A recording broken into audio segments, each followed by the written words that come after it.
but we're about 400 miles away from home. For fuck's sake. We are here early this morning and we have got a road trip, another road trip to Scotland. And I love going back to my homeland, back to Scotland. And we've got Jordan coming with us today. Video we did on this only a few days ago. Took 4 days to get this little plastic part from TPS. We sold in Scotland.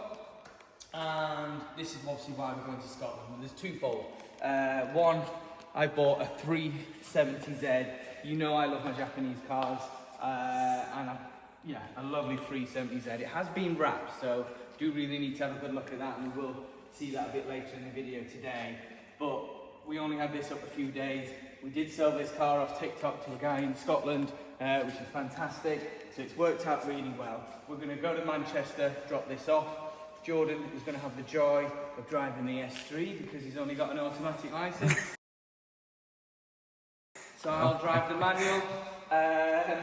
And then what we'll do is we'll go up to Scotland. We're going to meet the 370 customer just outside Glasgow. Hopefully that goes all well. We'll go and drop this off, and then we're going to stay in Stirling this evening. And then we're going to drive back in the 370. So, going to drop 2 cars off and pick one up today. Right, whereabouts are we? How far are we to the destination? So we're probably an hour outside of Manchester now, but about 60 miles from Carlisle, so not far from Scotland. Obviously we dropped the Hyundai off. That went really, really well. And the reason it goes well is that before I obviously took this car to a customer, I did them like a 7-minute video. I showed them every little mark, every little dent, scuff on this car or on that car, and I do that on purpose, so when I get there I'm not wasting anybody's time, not wasting my own time or the customers, and they know what they're expecting. So try to make sure that the handovers go perfectly well, and he was happy. So we've obviously got this to go now. So we're obviously using this car to pick up the 370. Hopefully the customer will never see it, but if he does, it doesn't really matter. I'll probably tell him anyway. But we're going to pick the 370. We're meeting him in Glasgow. We're probably another 2.5 hours away. It's not as hot here than it is probably down the south of England, so it's not too bad, and we're in an air-conditioned car. So hopefully the 370 is good. Hopefully the air conditioning works. We'll get this dropped off this evening, and then we're stopping off in Stirling tonight. So we've got a little B&B and have some nice food, and head back tomorrow. And here it is. Here we go. And the big surprise is... No! God! No!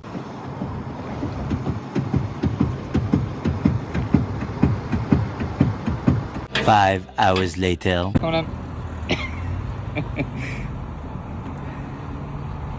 So we dropped the S3 off, literally just round the corner.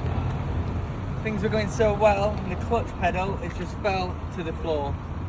We're about 20 minutes away from the hotel in Stirling to stay for the night. But we're about 400 miles away from home.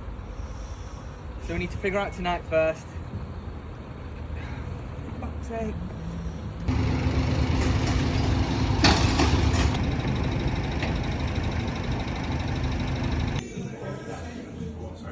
Right, Ian, tell me what's happened.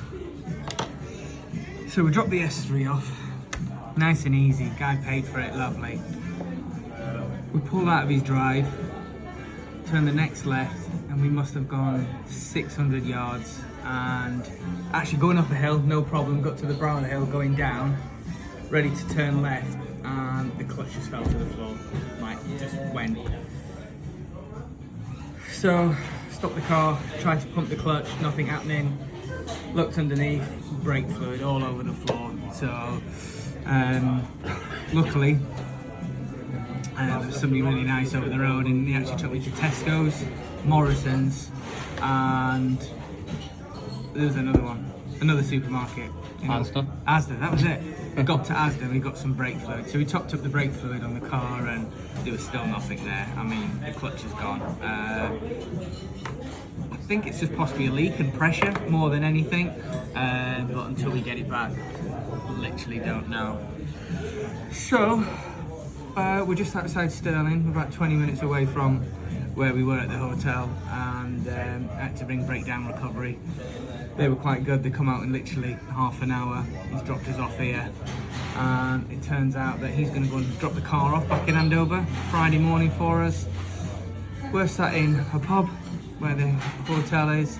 We're going to order some food, a well-earned drink, and we're going to book some flights and come home tomorrow. So the whole surprise of a nice Japanese car that we've got is turned out to be hell. So I'm going to enjoy a drink, I'm going to get some food and not smash my watch up, and yeah. So we're about 6:30 this morning, and obviously yesterday was a bit of a disaster, but it is what it is. These things happen in the motor trade and there's nothing you can do about it. So we're waiting for a taxi. It's going to take us to the airport to Glasgow. We're going to fly back to Southampton, so we will be back by lunchtime. The recovery driver, he's left the car in the back of the truck, and he's actually got a job in Bristol, so it's worked out pretty well, to be honest. So he's going to come and drop, he's going to leave tonight about 8 o'clock, he says, and then get to me about 4 or 5 Friday morning.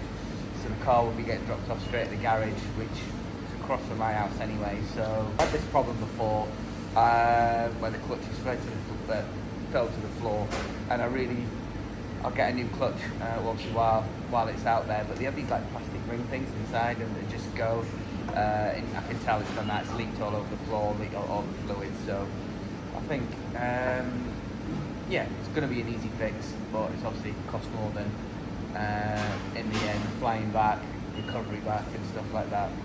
Saving grace, it is going to be hot today, and that car had no air conditioning, so we would have done 400 miles from Scotland back down to Andover, absolutely sweating our nuts up. So that is the saving grace. So we're going to finish our coffee and we're going to get to the airport.